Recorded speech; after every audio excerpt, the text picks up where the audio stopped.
Hello students, हम लोग pharmacognosy का यूनिट 5 स्टार्ट कर रहे हैं। यूनिट 5 में हमने यूनिट 5 को कुछ छोटे छोटे टॉपिक्स में बांट दिया है, जैसे कि आप देख सकते हैं, ताकि हमारा ये यूनिट कवर करना इजी हो जाए। तो हमने अपने यूनिट को 6 छोटे टॉपिक्स में बांट दिया है और उन 6 छोटे टॉपिक्स को हमने 10 छोटे छोटे लेक्चर्स में बांट दिया है। हम लोग हर लेक्चर में कुछ पर्टिकुलर टॉपिक्स को डिस्कस करेंगे और उनसे रिलेटेड रेलेवेंट क्वेश्चन जो पिछले साल आ चुके हैं या आने के चांसेस हैं उनको कवर करते हुए साथ में चलेंगे। आगे बढ़ते हुए देखते हैं कि प्रीवियस 3 साल के क्वेश्चंस की एनालिसिस के आधार पे यूनिट 5 से काफ़ी इंपॉर्टेंट और हैवी वेटेज के क्वेश्चन आ चुके हैं। जैसा कि आप देख सकते हैं 2018-19 में 18 नंबर का क्वेश्चन आ चुका है 75 मार्क्स का। इसी तरह एक बार और 18 नंबर का क्वेश्चन आ चुका है 70 मार्क्स में, और एक बार 23 नंबर के क्वेश्चन आ चुके हैं 70 मार्क्स के। इन क्वेश्चंस को भी आप ध्यान से देख सकते हैं। साथ ही साथ हम आज का लेक्चर स्टार्ट कर रहे हैं, जिसमें हमें पढ़ना है introduction to plant fibres. Plant fibres क्या होते हैं? जैसे कि आप जानते हैं, आपने देखा होगा कि आपके जो प्लांट्स आपके इन एंड अराउंड एनवायरनमेंट में होते हैं, उनमें बहुत सारे तरीके के थिक सेल वॉल्स होते हैं, या फिर जो प्लांट होती हैं उसके लीफ में कई तरीके के रेशे होते हैं। तो बेसिकली जो प्लांट में स्टेम में, उसके रूट में, उसके लीव्स में रेशे होते हैं, उनको हम क्या बोलते हैं? फाइबर्स बोलते हैं। ये रेशे मेनली प्लांट को सपोर्ट देने का काम करते हैं, प्लांट के प्रोटेक्शन में, उसके ग्रोथ के, उसके डेवलपमेंट में उसको हेल्प करते हैं और प्लांट को एक तरीके से स्ट्रेंथ देते हैं। ये फाइबर दो तरीके के हो सकते हैं, या तो नेचुरल फाइबर हो सकता है या फिर सिंथेटिक फाइबर हो सकता है। नेचुरल फाइबर का मतलब है कि इसे आप डायरेक्टली प्लांट या एनिमल से निकाल रहे हैं, और सिंथेटिक फाइबर का मतलब है जो कि मैन मेड है, जिसको कि आप रॉ मटेरियल, पेट्रोलियम या केमिकल वगैरह यूज़ करके बना रहे हैं। एग्जाम्पल की अगर हम बात करें तो नेचुरल फाइबर का एग्जाम्पल है आपका कॉटन, जूट, जबकि आपके सिंथेटिक फाइबर का एग्जाम्पल है नायलॉन या पॉलिस्टर। जो फाइबर आप प्लांट से निकाल के बनाएंगे उन्हें हम प्लांट फाइबर बोलेंगे। जिन फाइबर को हम एनिमल में से निकाल के बनाते हैं उन्हें हम एनिमल फाइबर बोलते हैं। प्लांट फाइबर जैसे कि आपने अभी ऊपर देखा जूट या कॉटन हो सकता है, जबकि एनिमल फाइबर जैसे कि वुल, जो आपका शीप होता है उससे हमें वुल मिलता है, उस वुल को हम एनिमल फाइबर कहते हैं। जो आपके प्लांट फाइबर है ये टोटली रिन्यूएबल और बायोडिग्रेडेबल है, मतलब इसका कोई एनवायरनमेंट पे साइड इफ़ेक्ट नहीं हो सकता है, और ये जो है ये बायोडिग्रेडेबल होते हैं और इनको आप दोबारा दोबारा यूज़ कर सकते हैं। ये एब्सोल्युटली इको फ्रेंडली और रिन्यूएबल होते हैं। बात करें अगर हम फाइबर की, तो हमें 3 मेन फाइबर्स को पढ़ना है जो कि प्लांट फाइबर्स हैं। हमें एक पढ़ना है कॉटन, दूसरा पढ़ना है जूट, और तीसरा हमें पढ़ना है हेम्प। कॉटन यानी कि रुई, आप सबने देखा होगा इस तरीके का उसका फ्लावर होता है, जिसमें ऐसे रुई के हल्के हल्के बॉल्स जैसे होते हैं, जिनमें हवा जैसी भरी होती है, बहुत ही सॉफ्ट होते हैं, लाइट वेटेड होते हैं ये। कॉटन को हम raw cotton, cotton wool, purified cotton, absorbent cotton या सर्जिकल कॉटन के नाम से भी बोलते हैं या जानते हैं। इनका सोर्स क्या होता है? आपके जो प्लांट की स्पीशीज़ होती है जिससे कि हमें कॉटन मिलता है उसे बोलते हैं गॉसिपियम हर्बेशियम या फिर गॉसिपियम बार्बाडेंस। ये 2 प्लांट की स्पीशीज़ है जिनसे कि आपको कॉटन जो है वो मिलता है। इनकी अगर फैमिली देखें तो इनकी फैमिली होती है मेलवेसिया, और अगर जोग्राफिकल सोर्स देखें कि ये संसार में किन किन जगहों पे उगाया जाता है या इसकी खेती होती है, तो वो है आपका यूएसए यानी कि अमेरिका, इजिप्ट और इंडिया। तो इन 3 जगह पे इसकी कमर्शियल खेती होती है। इसके अलावा और भी ये प्लांट और भी पार्ट्स में उगाया जाता है, जैसे कि साउथ अफ्रीका, नाइजीरिया, केन्या वगैरह, लेकिन मेनली जो 3 कंट्रीज़ इसका कल्टीवेशन करती है वो है यूएसए, इजिप्ट और इंडिया। जैसा कि हमने ऊपर डिस्कस करा, कॉटन क्या है? एक सॉफ्ट फ्लफी शेप का फाइबर होता है, जो कि आपने देखा होगा गोल आकार का होता है। जो आपका कॉटन का फाइबर होता है वो एग्जैक्टली प्लांट में कैसे होता है कि जो आपके प्लांट होते हैं उनमें फ्रूट्स होते हैं, ठीक है। वो फ्रूट्स के अंदर 2 से 3 सेल्स होते हैं और उन सेल्स में कई सारे नंबर ऑफ सीड्स होती हैं। ये सीड्स जो हैं यही कॉटन बॉल्स बना लेती हैं जब आगे चल के ग्रो करती हैं और डेवलप होती हैं, और इन्हीं कॉटन बॉल को, जो रूही के फाहे जैसे होते हैं, इनको ही जो फार्मर्स हैं, ये जो कल्टिवेटर्स हैं, वो कलेक्ट कर लेते हैं। कलेक्ट करके इनको ड्राई करते हैं। ड्राई करने के बाद इनको इंडस्ट्री में या फिर जहाँ पे भी प्रोसेसिंग यूनिट होती है वहाँ पे भेजते हैं, जहाँ पे गिनिंग प्रेस लगी होती है। गिनिंग प्रेस क्या करता है, क्योंकि ये रुई के जो बॉल्स होते हैं ये काफ़ी फ्लफ़ी होते हैं और गोल आकार के होते हैं, तो इन्हें चपटा कर देता है। उन प्रेस के बीच में से इनको हम पास करते हैं ताकि ये चपटे हो जाएँ। इसके बाद जो आपके लंबे फाइबर्स और छोटे फाइबर्स होते हैं इनकी छटाई होती है। जो छोटे फाइबर्स होते हैं उनको लिंटर्स बोलते हैं। उनको ड्रेसिंग वगैरह के लिए, या जैसे आप देखते हैं जो कॉटन हम लोग चोट लग जाने पे यूज़ करते हैं, ऑपरेशंस वगैरह में, सर्जरी वगैरह में यूज़ करते हैं, उसके लिए यूज़ करते हैं। और जो लंबे फाइबर के कॉटन के आपके स्ट्रैंड्स होते हैं उनको कपड़ा बनाने में, एब्जॉर्बेंट क्लोथ्स बनाने में फ़ाइबर को इस्तेमाल करते हैं। जैसे कि आप इस डायग्राम में देख सकते हैं कि किस तरीके से आपका रुई का फाहा है और फिर वो इंडस्ट्री में जाता है और वहाँ पे कई तरीके के प्रेस लगे होते हैं जो कि उसको कमर्शियली वायबल बना देते हैं और कन्वर्ट कर देते हैं एक पतले से कपड़े जैसे फाइबर में, जिसको कि आप यूज़ कर सकते हैं। अगर हम प्रिपरेशन की बात करें तो जो कॉटन होता है उसमें जब हम उसको रॉ प्लांट से तोड़ के निकालते हैं उसके बॉल्स को, तो उसमें कई तरीके का फ़ैट है, वैक्स है, कलरिंग मटेरियल है, वेजिटेबल डर्बे से ये सारा भी लिपटा हुआ होता है साथ में। अब हमें उसकी सफाई करने की भी ज़रूरत है, क्योंकि रॉ कॉटन को तो हम यूज़ नहीं कर सकते हैं। रॉ कॉटन की सफाई हम कैसे करेंगे? हम सबसे पहले जो रॉ कॉटन है उसमें डाइल्यूट सोडा या सोडा ऐश का सोल्यूशन डालते हैं और उसको भिगो के रख देते हैं 10 से 15 घंटे के लिए अंडर प्रेशर। उसके बाद हम उसको वॉश करके ब्लीच कर लेते हैं। ब्लीच करने के लिए हम क्या यूज़ करते हैं? 5% क्लोरीनेटेड लाइम को यूज़ करते हैं 10 से 18 घंटे के लिए, और इसके बाद फिर से इसे वॉश कर देते हैं डाइल्यूट HCl से 4 घंटे के लिए, और फिर से और एकदम डाइल्यूट HCl से वॉश कर देते हैं 20 मिनट के लिए। तो जब हम HCl से इसको वॉश करते हैं और उससे पहले जब हम इसको सोडा में डिप करके रखते हैं, तो जो भी आपके कॉटन में सेल डेब्रिस होगा, वेजिटेबल डेब्रिस होगा, जो भी उसके रॉ मटेरियल में कलरिंग मैटर होगा या जो बेकार की गंदगी होगी, वो सारी गंदगी जो है वो धुल के या गल के निकल जाती है और हमको आखिरी में जो फाइबर मिलते हैं वो एकदम नीट एंड क्लीन साफ़ फाइबर मिलते हैं, जिनको कि हम क्या बोलते हैं, आपके लिंटर्स बोल सकते हैं अगर वो शॉर्ट फाइबर हुए, और अगर वो लॉन्ग फाइबर हुए तो हम उनको एब्जॉर्बेंट क्लोथ्स वगैरह बनाने के लिए यूज़ कर सकते हैं। जो आपका फाइबर मिलता है कॉटन का वो वाइट कलर का होता है, आपने देखा भी होगा, सफ़ेद रंग का होता है क्योंकि उस पर ब्लीचिंग का इफेक्ट आ जाता है। इसके अलावा वो ओडरलेस होता है, टेस्टलेस होता है। यूजली उसकी जो लेंथ होती है वो 2.5 से 5 सेंटीमीटर के बीच में होती है और डायामीटर 25 से 32 माइक्रोमीटर का होता है। जो स्टैंडर्ड आपका कॉटन का लिंटर है या जो फाइबर का थ्रेड है कॉटन का, उसमें जो स्टेपल लेंथ है वो 15 mm से कम नहीं होनी चाहिए। उसका वॉल्यूम जो सॉल्यूबल एक्सट्रैक्ट वाटर में हम बनाते हैं वो 0.5% से ज़्यादा नहीं होना चाहिए। सल्फेट ऐश कंटेंट उसमें 0.5% से ज़्यादा नहीं होना चाहिए। और इसके अलावा जब हम उसका फ्लोरेसेंस टेस्ट करें, एसिडिटी टेस्ट करें, एब्जॉर्बेंसी टेस्ट करें या ऑक्सीडाइजिंग सब्सटेंस से टेस्ट करें, तो वो इन सारे टेस्ट में खरा उतरना चाहिए। ऐसे ही कॉटन को हम अच्छा कॉटन मानेंगे। अगर हम कॉन्स्टिट्यूएंट की बात करें तो कॉटन में क्या क्या होता है? कॉटन जो है वो आपका 90% सेल्यूलोज से बना होता है। इसके अलावा इसमें 7 से 8% मॉइस्चर होता है और वैक्स, फैट, प्रोटोप्लाज्मिक रिमेन होते हैं। जो प्योर कॉटन है वो एंटायरली सेल्यूलोज होता है, यानी कि उसमें मैक्सिमम क्वांटिटी सेल्यूलोज का होता है, सिर्फ 6 से 7% का मॉइस्चर होता है।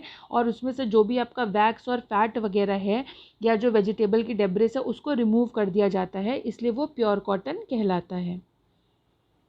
कॉटन के टेस्ट की अगर केमिकल टेस्ट की बात करें तो इग्निशन टेस्ट होता है, आयोडीन ड्राई टेस्ट होता है, क्यूऑक्सम टेस्ट होता है, डाइल्यूट NaOH टेस्ट होता है। ऐसे करीब 10 टेस्ट यहाँ पे लिखे हुए हैं। इन टेस्ट के आपको सिर्फ नाम याद करने, इनकी डिटेल आपको पढ़ने की कोई ऐसी आवश्यकता नहीं है, सिर्फ इनका नाम आप याद कर लीजिएगा। ये 2 मार्क्स के सवाल में पूछे जाते हैं। जैसा कि आप सब जानते हैं कॉटन का इस्तेमाल क्या है, यूजेस क्या है। सर्जिकल ड्रेसिंग के लिए, जो आपके चोट लग गई, आपके ऑपरेशंस में आपके कट गया, जल गया, इसमें यूज़ होता है। फिल्टरिंग मीडिया के जैसा यूज़ होता है, एज अ फिल्टर यूज़ करते हैं। इंसुलेटिंग मटेरियल की तरह यूज़ करते हैं। आपने देखा होगा कि जहाँ कॉटन होता है उससे आपको ठंडी से प्रोटेक्शन मिलता है। आप जो रज़ाई घर में यूज़ करते हो उसके अंदर भी कॉटन भरा होता है।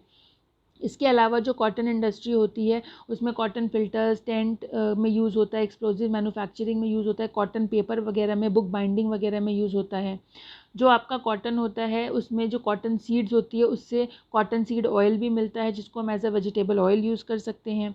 जो कॉटन है वो एक बहुत ही इम्पॉर्टेंट कमर्शियल क्रॉप है, और ये मतलब पूरे एंटायर वर्ल्ड में 100 मिलियन स्मॉल होल्डर फार्मर्स को और कॉटन कल्टीवेटर्स को हेल्प करता है, और अबाउट 1 बिलियन लोगों की लाइवलीहुड इस पर डिपेंड करती है। मतलब उनका खर्चा पानी जो है वो कॉटन की खेती बाड़ी से या कॉटन के एक्सपोर्ट से, इम्पोर्ट से, कॉटन में ट्रेड करने से होता है।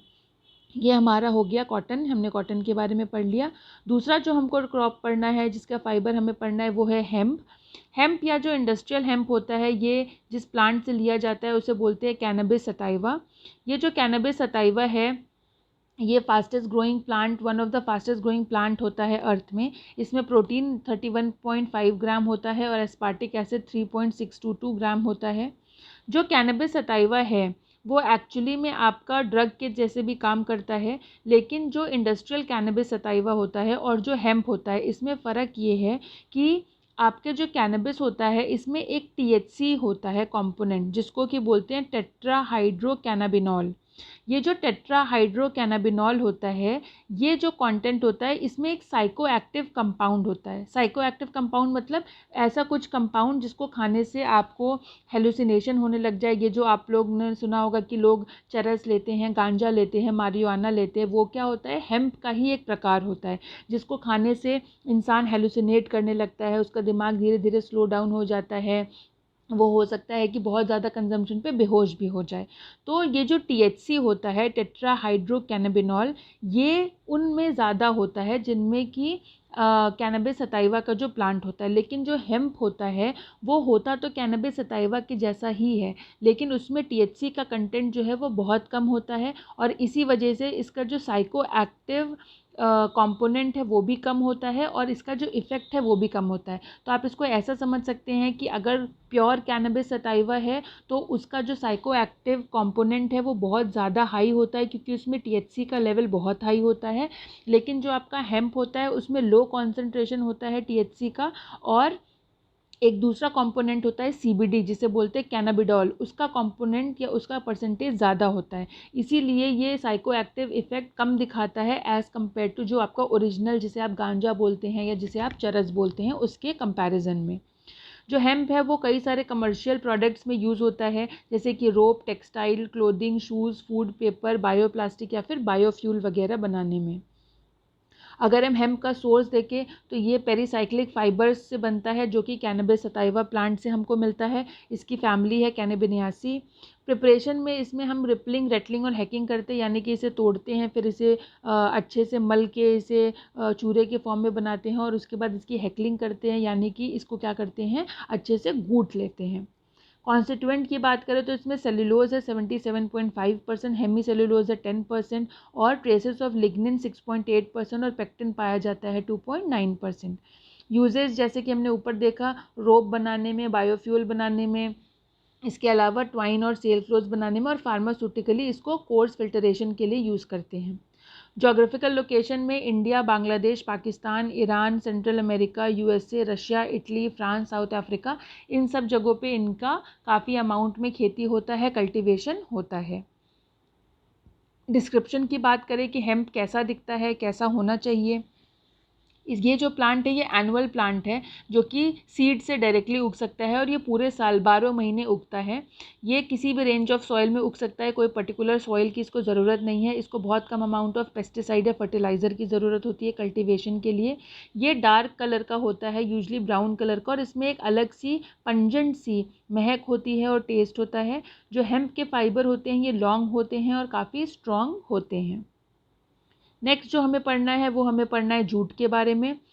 जूट यानी कि जो गनी, आपने देखा होगा जो आपके घर में वो गनी बैग्स होते हैं या बोरा होता है, वो जूट से ही बना होता है। जूट जो है वो कॉर्कोरस ओलिटोरिस या फिर कॉर्कोरस कैप्सुलोरिस प्लांट होता है। इसके फ्लोएम फाइबर से बनता है। इसकी फैमिली की अगर बात करें तो फैमिली है टिलियेसी। इसको प्रिपेयर करने के लिए रिपलिंग, रेटलिंग, हैकिंग करते हैं और जो मिडिल लेमेला होता है उसको डिस्ट्रॉय कर देते हैं बायो ऑक्सीडाइजिंग एजेंट, ताकि ये मेल्ट डाउन हो जाए, ये सॉफ्ट हो जाए और उसको फिर उसमें से निकाल के इसे बनाया जा सके। कॉन्स्टिट्यूएंट की अगर बात करें तो 53% सेलुलोज है, 20% हेमी सेलुलोज है, लिग्निन 10% और मॉइस्चर करीबन 13% होता है। यूजेस में इसको किस लिए यूज़ करते हैं, आपने देखा होगा गनी बैग्स, जो आपके बोरी होती है, आपके ये जो ग्रेन्स, फूड क्रॉप्स वगैरह इसमें पैक करा जाता है उसके लिए। इसके अलावा फिल्टरिंग और स्ट्रेनिंग मीडिया के जैसे यूज़ करते हैं, या फिर स्प्लिंट्स के लिए इसको यूज़ करते हैं। जोग्राफिकल सोर्स की बात करें तो ये वेस्ट बंगाल में बहुत हाई अमाउंट में कल्टीवेट किया जाता है, जहाँ पे गंगा रिवर का बेसिन है वहाँ पे, और इसके अलावा असम में। ये यूजली लोमी एलुवियल सॉइल में ग्रो करता है, जहाँ पे pH 6 से 8 का होना चाहिए। इसको डैम्प और वार्म क्लाइमेट की ज़रूरत है, मतलब इसको नमी, ह्यूमिडिटी, मॉइस्चर की और गर्म तापमान की ज़रूरत होती है अच्छे से ग्रो होने के लिए।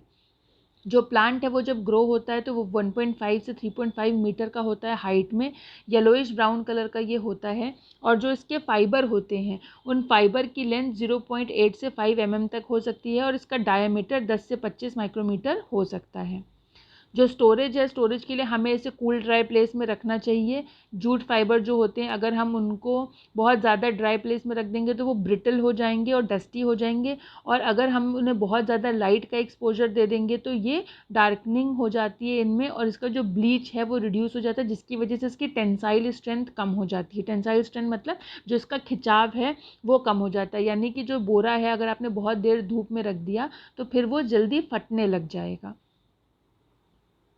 इतना पढ़ने के बाद आज हमने ये कुछ क्वेश्चंस है जिन क्वेश्चंस का आपको आंसर करना है। पहला क्वेश्चन है आपका, what is the biological source of cotton. ये क्वेश्चन 2 मार्क्स में आ चुका है 2018 से 19 के पेपर में। इसके अलावा जो आपको क्वेश्चन आंसर करने हैं, what is the source of hemp. Third question है, write down the chemical composition of jute. Fourth question है, name chemical test for cotton. Fifth question है, what is the cultivation condition required for jute.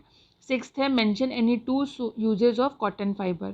तो आप ये सारे questions का answer लिख के सबमिट कर देंगे। जो हमने ऊपर अभी तक पढ़ा उसमें आपको इन सारे क्वेश्चंस के जवाब मिल जाएंगे। जूट पढ़ा हमने, हेम्प पढ़ा, हेम्प के बाद हमने कॉटन पढ़ा, हमने पढ़ा कि इनके बायोलॉजिकल सोर्सेज क्या होते हैं, इनका प्रिपरेशन का क्या तरीका है, इनके यूजेस क्या हैं, और इसके अलावा ये जो हैं इनको किस पर्टिकुलर तरीके की जगह पे खेती कर सकते हैं, कौन सी कंट्रियाँ हैं जो इनको ज़्यादा प्रोड्यूस करती हैं। एक बार आप पूरा चैप्टर रिवाइज़ कर लीजिएगा जो लेक्चर 1 है, और इसके बाद अगर आपको कोई भी डाउट है तो आप मुझे पूछ सकते हैं। अपना आंसर जो है वो आज करके आप लोग जमा कर दीजिएगा। Thank you so much students.